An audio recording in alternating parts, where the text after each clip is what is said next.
Hey guys, and welcome to the channel. I'm Zmore, the dad in DPS, and today's video is in relation to one of the new weapons that has came out with Skyline Valley. And we're going to review pretty much every weapon that's came out there and talk about the pros and cons of them. But before we get into that, don't forget to leave a like, a comment, and subscribe. So today's weapon is the Anchorage Ace, a modded SMG with some strange peculiarities in comparison to other SMGs in the game. But let's look at it on paper first. Now, if you look at its effects, it's got the Executioner's effect there, VATS hit chance, and 1 agility. Now, Executioner's is not the best effect. It's very good against bosses and larger enemies, when they're lower in health. VATS hit chance, while not the best effect, again, is actually decent. On this weapon, it doesn't have the same accuracy that a lot of rifles have, and this is a rifle. It's not a pistol, as some people seem to believe. Being a rifle, its accuracy is incredibly low, so VATS hit chance is actually really useful on this. And the 1 agility I always see as a kind of It's not the worst effect, but it's certainly not the best by a long shot. And this kind of makes the weapon on paper look like something I would probably script or just give away to someone. But it does have some peculiarities, as I said. The first is that its AP cost is drastically reduced. Now, 6 AP per shot is actually really small. Typically, it's much higher. It brings it more in line with a 10mm pistol than it does with an SMG. On top of this, it also has a built-in silencer, so this weapon can be used in stealth, which, unlike any other SMG in the game, cannot. So it has these strange advantages that no SMG has. And granted, it's not the best rolls, and if you could re-roll it, it would be amazing. But at the same time, it's a very interesting weapon, and I definitely think it deserves some credit for what it is. But we won't be able to show you that until we test it out. But first, let's talk about our build. So this is the build that we're using today. It's mainly just to optimize commando damage and the sneak damage that we're getting from this weapon, as well as boosting crits, because the weapon will be critting a lot, and I've tried to optimize the amount of crits that it does. Other than that, pause the video if you want to take a better look at it. This isn't really a build video, so yeah, have a look. Alrighty, so we're starting off with some mutants at West Tech, and luckily they're all level 100. And you're seeing this completely smashes through them in quite a quick fashion. And a point I would make is that I am not currently bloodied. I am a full health build. This is on my full health character. And you're seeing that this is absolutely destroying them. It really takes 0 effort to use this weapon, and I'm not running out of AP. So much so that I think running Action Boy is probably wasted on this current build, because between every enemy I'm killing, I am getting a very long break.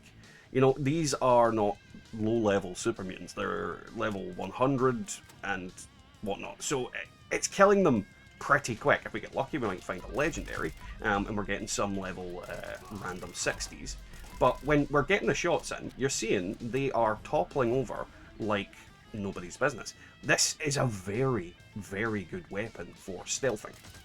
Granted, I will say that against a fixer, against, the superior weapons, it isn't quite going to edge out the damage.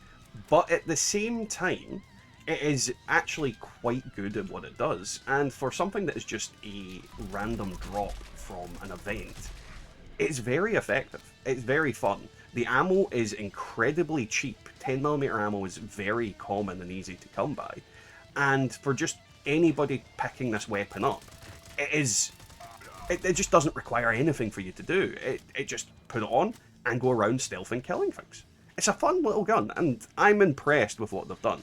I'd love if they could re-roll it though. Now once again, we're at Jeff's pond, and we're going to see how this incapacitates him. I'm going to wait until he gets up, because there's like a split second where, okay, it wasn't doing any damage there. Let's just hold that off. Let's see now. There we go. Now you're seeing it kills Jeff fairly quickly. You use up your whole AP bar, but it kills him very quickly. Other than that little hullabaloo where it wasn't actually doing any damage because Jeff was in some sort of invulnerability state, yeah, it completely destroyed him, and he didn't even know I was there. And obviously with Jeff down, we moved to the Marla Queen. Now, what I would say about this weapon, and any weapon like it, is that I'm not expecting this to actually melt the Queen ridiculously quick. It's a 10mm weapon. But you're seeing that we are not getting particularly bad damage from it either. And on top of that, this is something I would say about SMGs typically. You can just manually aim it quite confidently. This is the thing about SMGs when you use them normally. You are better off hip firing them and manually aiming them. So this gun does have the advantage that it is not useless outside of VATS. If you run out of AP, if you are not able to like shoot it with VATS, you can manually aim it quite effectively. If this was a railway rifle, you can't aim that thing freaking manually. It's just got too much of a kickback. This gun has the advantage of the recoil of a pistol. And because of that, it's very, very good when you run out of VATS against big enemies, because you can just target in and fire. You can see I'm able to hit quite happily. Now we come to expeditions. So, when it comes to this weapon, you're seeing it completely annihilates things fairly confidently. And this is the thing about this weapon, is that in a single clip, I'm able to wipe out basically 2 enemies, which gives me my ammo back for the most part. When I'm hitting at closer range, it does kind of guarantee those deaths a bit more. So you will gain your ammo back, even against the Thorns, which are reliably the strongest enemies in this expedition. And what we're going to do is we're going to find some humans to beat on, because it makes more sense to compare it to the humanoid, with the proper human enemies, because they are much weaker. We're going to ignore the objective for now, and we'll head on over to the humans to shoot them as well. You're seeing, yeah, they explode. You know, I accidentally bloody end up using more ammo than I should. And this is the thing about this weapon. Ammo is not going to be a problem for you. Finding your ammo is not going to be a problem. You are going to have a lot of fun with it that way. And I think I'd be remiss if I'm not showing you how it feels out of stealth and, you know, randomly shooting. It's not the best outside of stealth in comparison. Like, it is much better in stealth, it's much better being VATS aimed, but, you know, it's not that bad either. It's not that bad either. It depends on your accuracy. It is a decent, solid gun. And this is the thing about it, is that you can hip fire it, you can use it in any other way, but reliably, I would recommend that you use it in a VATS crit build, because it is just going to hit those shots like nobody's business. It's going to do some pretty drastic damage, and things are not going to survive very long against you. It is at its strongest in a VATS crit build, but it doesn't mean you can't try and use it in something else.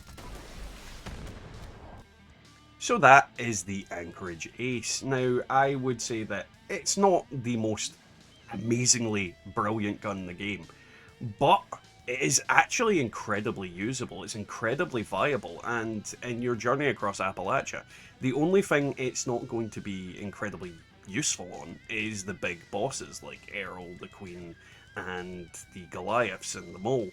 You know, it's not gonna be able to solo them very quickly. It will be able to solo them for definite, but not quickly in the slightest. But it'll get you where you need to go, and I would heavily encourage you to use this weapon, because it is a unique SMG that has some major advantages that other SMGs just don't have. Don't get me wrong, if they ever bring out the SMG mods where you can have the silencer and the reflex sight on there, then SMGs are in trouble. Well, the Anchorage Ace is in trouble, because it's just not going to be able to compete with an optimized version. But it certainly works really well, and I enjoyed using it. And I would recommend you get it as well. Either way, guys, I'll catch you all next time in the wasteland. Through the dark, moonlight's dimly shining, a shadow creeping. Feel your hearts entwining, a twisted mind, seeking prey to devour. In the dead of the night, he gains more power. His bloodshot eyes, the fire burning within, a predator lurking ready to commit his sin. He moves in